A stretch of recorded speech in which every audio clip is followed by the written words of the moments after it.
Friends, welcome to Kerala சமையல். இன்னைக்கு கேரளா சமையலில் நம்ம தேங்காய் பிஸ்கெட் தான் செய்ய போகிறோம். வாங்க எப்படி செய்யலாம்னு பார்க்கலாம்.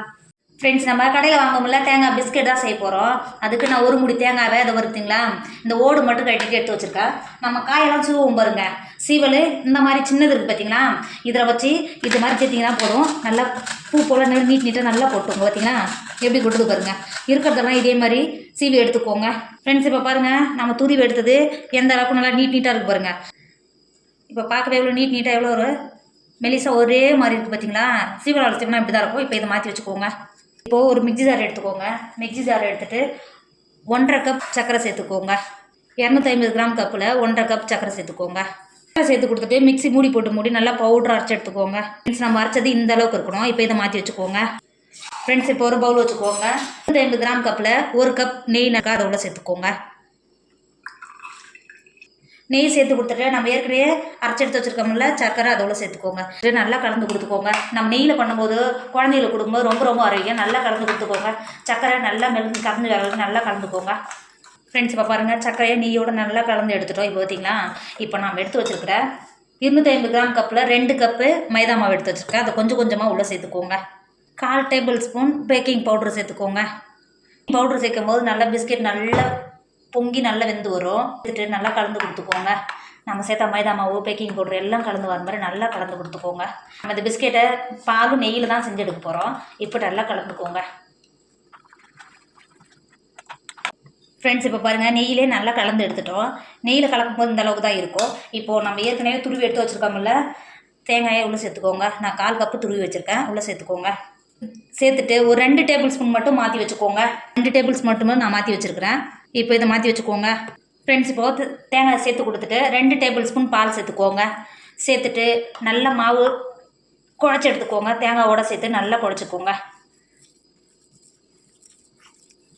ஃப்ரெண்ட்ஸ், இப்போ நம்ம குழச்சது இந்த அளவுக்கு இருக்கணும். இப்போ பாருங்கள் மாவு இந்த அளவுக்கு கொஞ்சம் உங்களுக்கு இந்த அளவுக்கு வரும்னா லூஸாக இருந்தால் மாவு சேர்த்துக்கோங்க. இல்லை நான் டைட்டாக இருந்தாக்கா பால் சேர்த்துக்கோங்க. சேர்த்து இந்த அளவுக்கு நல்லா குழச்சி எடுத்துக்கோங்க. இந்த இருக்குது பார்த்தீங்களா, இந்த அளவுக்கு நல்லா குழச்சி எடுத்துக்கோங்க. இப்போ குழச்சி எடுத்ததை ஒரு 5 செகண்ட் நான் மாற்றி வச்சுக்கோங்க.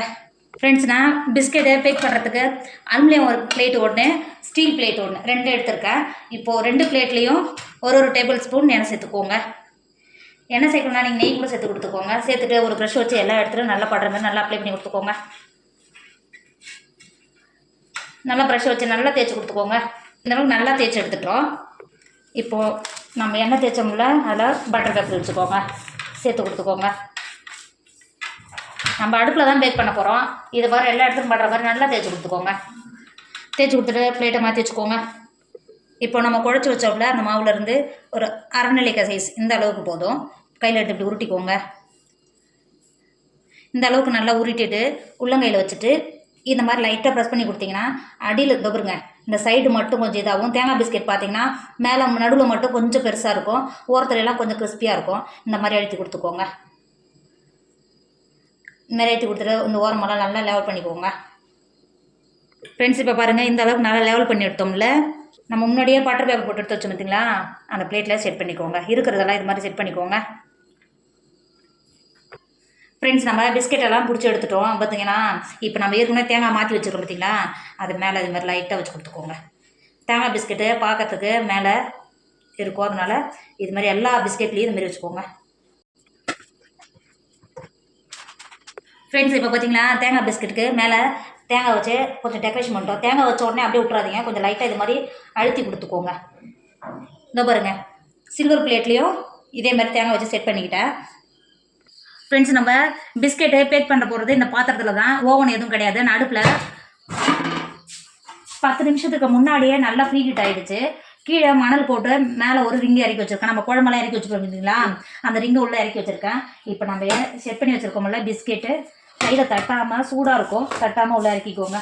இறக்கிட்டு மூடி போட்டு மூடி 20 நிமிஷம் நல்லா வேக வச்சுக்கோங்க. லோ ஃபில்ல வச்சுக்கோங்க அடுப்பை. எனக்கு அடுப்பில் பேக் பண்ணியே பழகிடுச்சு. உங்களுக்கு அடுப்பில் பேக் பண்ணி புதுசாக இருந்தால் நீங்கள் ஸ்டவ்வில் கூட வச்சுக்கோங்க. ஸ்டவ்வில் வைக்கும் போது லோ ஃபில்ல வச்சுக்கோங்க. இப்போ 20 நிமிஷத்துக்கு பிஸ்கெட் நல்லா வேக வச்சுக்கோங்க. இப்போ பாருங்கள் 20 நிமிஷம் சொன்னால் எனக்கு 30 நிமிஷம் எடுத்துக்கிச்சு. கொஞ்சம் பெருசாகவே நான் சைஸ் பிஸ்கெட்டோட சைஸு பெருசாகவே ஆகிடுச்சு. இப்போ பாருங்கள் எந்த அளவுக்கு நல்லா சூப்பராக வெந்து வந்திருக்கு பாருங்கள்.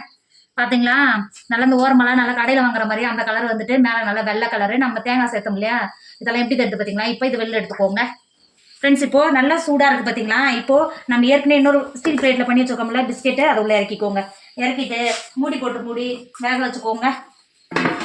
ஃப்ரெண்ட்ஸ் நம்ம வேக வச்சுருக்க பிஸ்கெட் இப்போ பாருங்கள் எவ்வளோ ஒரு சூப்பராக வெந்து வந்திருக்கு பார்த்தீங்களா? ரொம்ப சூடாக இருக்குது. இப்போ சூடாக இருக்கும்போது நல்லா சாஃப்டாக இருக்கும். ஆறிட்ட பிறகு ஓரளவுக்கு பிஸ்கெட் விற்கும் போது கடையில் எப்படி இருக்கும் அதே மாதிரி இருக்கும். டேஸ்ட் எதுவுமே மாறா. இப்போ எடுக்க முடியாது, ரொம்ப சூடாக இருக்குல்ல. இது ஒரு 10 நிமிஷத்துக்கு நல்லா ஆற வச்சுக்கோங்க. நம்ம பிஸ்கெட் நல்லா ஆறிடுச்சு. இப்போ பார்த்தீங்கன்னா எடுக்கும்போது எவ்வளோ ஈஸியாக எடுக்க வருது பார்த்தீங்கன்னா. நம்ம அடுப்பில் தான் பண்ணோம், ஆனால் கடையில் வாங்கும்போது எந்த அளவுக்கு இருக்குன்னா அதே மாதிரி தான் இருக்குது. அதிகமாக கருப்பாக இல்லாமல் எந்த அளவுக்கு சூப்பராக இருக்குது பாருங்கள். இப்போ இதை வேற ஒரு பிளேட்டுக்கு மாற்றிக்கோங்க.